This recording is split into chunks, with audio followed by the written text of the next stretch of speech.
Do you remember the last time you were enchanted by something, to know you're on the precipice of something incredible and you feel its pull to dive headfirst in? The last time I felt this was on my wedding day. As my bride walked down the aisle looking absolutely stunning, my heart raced with anticipation for our life together. But this was nothing in comparison to when I first entered Green Path. The sudden wash of colour from the bleak greys that had come before, the lively critters and deathly yet beautifully bubbling ponds, the distinctively playful rhythm building a crescendo of excitement within me. And who's this? Why are you running? And why are you still running from me even after 5 years of your game being announced? In these few moments, Hollow Knight made an unforgettable imprint on me, combining 9 of what I believe to be the game's most compelling aspects. Let's go back a little way to see how the game draws you in.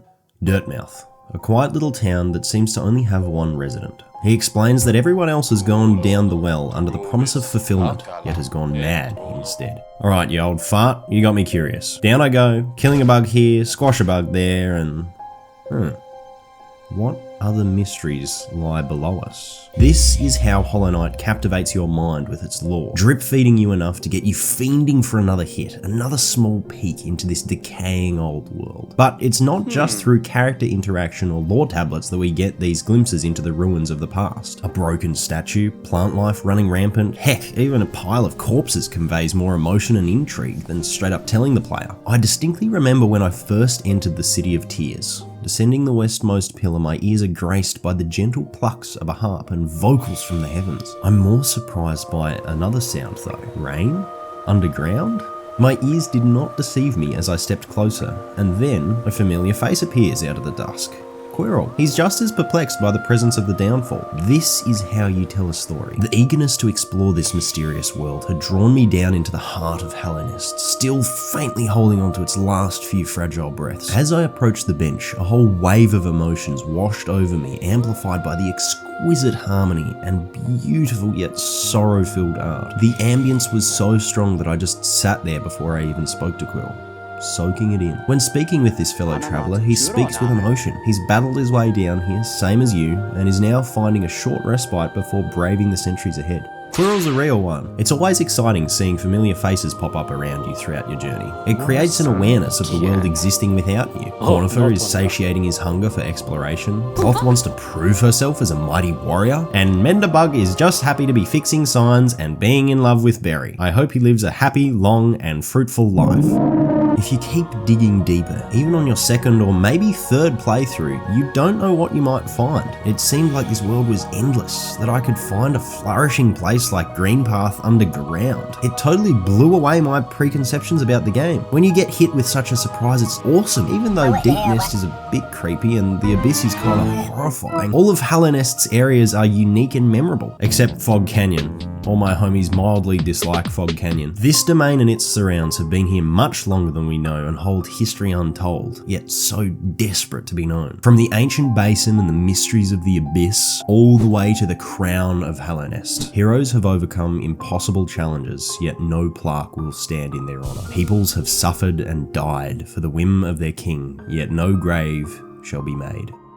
If you think about it, Hollow Knight really is a sad game. So why do we look back at it with such a warm fondness? The 36th principle of Zote the Mighty.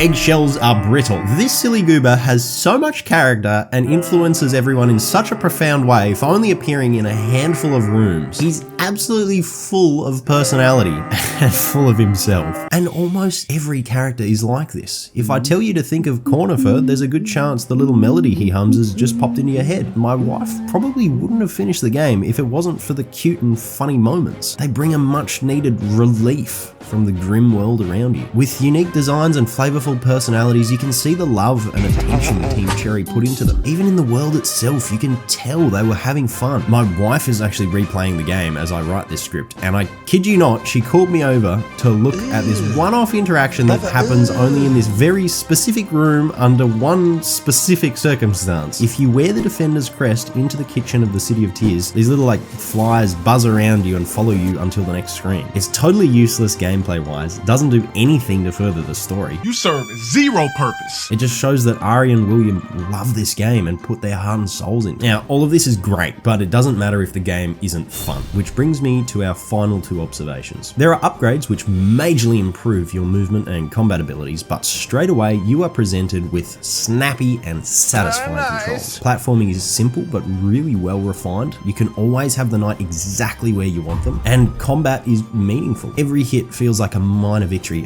especially in some of those harder boss fights where every time you swing your nail you're thinking, this one, surely this hit will finish it off, surely this one. Which, speaking of the difficulty, for a first playthrough the game is pretty hard. The first time my wife took on Hornet, it took her around 4 hours. I'm not exaggerating here. In her defense, she has little experience on a controller, but the satisfaction and reward she was given upon completing this trial was worth the struggle. Yay! Finally, she had bested the machine. She had achieved a new level of skill that let her progress, and unlocking the Mothwing Cloak, which if you've ever played, you know how essential this item is to the rest of the game. Even just finding a new charm brings with it a rush of excitement. So snappy gameplay with rewards that make your effort worthwhile, a mysterious world which pulls you in with its environmental storytelling, lovable characters and ambience, wrapped up with a gorgeous art style that just inspires awe and reverence, and it's just so beautiful.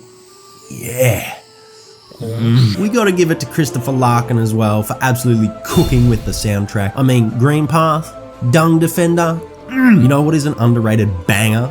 Nosk's theme. Fire. Absolute fire. Hollow Knight manages to balance all these things in perfect harmony. It's had such an impact on me that I'm really looking forward to the day I eventually have kids and get to share it with them. I know this has all probably been said somewhere else. I mean, it has been 7 years since the game released, but I'm becoming deranged waiting for Silksong, so I have to cope somehow. The only anime waifu I want to see is Hornet. And if you want to join my coping, I've never actually done any of the Godmaster DLC, so come join me on Twitch, which is linked below. Otherwise, if you enjoyed this video, you can check out my review on Rain World, another awesome 2D indie.